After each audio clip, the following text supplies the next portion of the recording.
ఏలూరు జిల్లా కామవరపుకోట మండలం ఆడమిలి గ్రామంలో వెలిసిన శ్రీ కామాక్షమ్మ సమేత ఏకాంబేశ్వర స్వామి దేవస్థానంలో నిన్న తొలి ఏకాదశి పర్వదినాన్ని పురస్కరించుకుని అమ్మవారిని శాకంబరి దేవిగా అలంకరించి పాలు పొంగల కార్యక్రమం నిర్వహించి అమ్మవారికి సారి కార్యక్రమాన్ని అంగరంగ వైభవంగా నిర్వహించారు. ఆడమిల్లి పంచాయతీ సర్పంచ్ గోడపాటి కేశవరావు మరియు గ్రామస్తులు అమ్మవారికి పట్టు వస్త్రాలు, పళ్ళు పలహారాలు సమర్పించి పూజలు నిర్వహించారు. ఈ సందర్భంగా ఆలయ పూజారి అమ్మవారి యొక్క విశిష్టతను గురించి వివరించారు. ఈ కార్యక్రమంలో దేవస్థానం కమిటీ సభ్యులు పాల్గొన్నారు.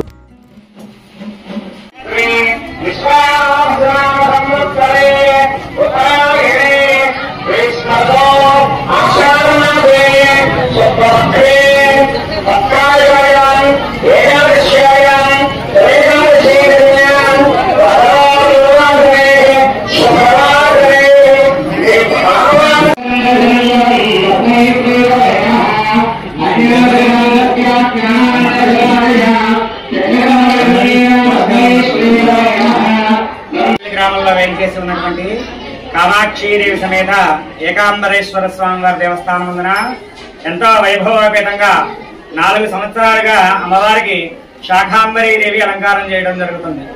ఆషాఢ మాసంలో వచ్చేటువంటి తొలి ఏకాదశి నాడు అమ్మవారికి విశేషంగా శాకాంబరీదేవిని అలంకరించి అమ్మవారికి పాలు పొంగళ్ళ కార్యక్రమం నిర్వహించి అమ్మవారికి సారి కార్యక్రమం కూడా నిర్వహించడం జరుగుతుంది. గ్రామస్తులందరి సహకారాలతో ఈ యొక్క కైంకర్యాలన్నీ కూడా ఎంతో అంగరంగ వైభవపేతంగా నిర్వహించడం జరుగుతుంది. అంతేకాకుండా ఇక్కడ అమ్మవారు 100 సంవత్సరాల పైబడి చరిత్రగా చెప్పబడుతుంది. అంటే అమ్మవారు ఇక్కడ 100 సంవత్సరాలు పైబడిగానే ఉన్నదని శాస్త్ర ప్రమాణం, విగ్రహ ప్రమాణం.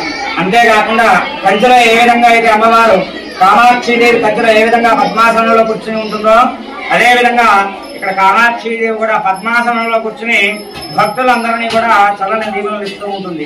అంతేకాక కంచెలో అమ్మవారికి ఎంత శక్తి అయితే ఉన్నదో అంతే శక్తి ఇక్కడ ఉన్నదని శాస్త్ర ప్రమాణం.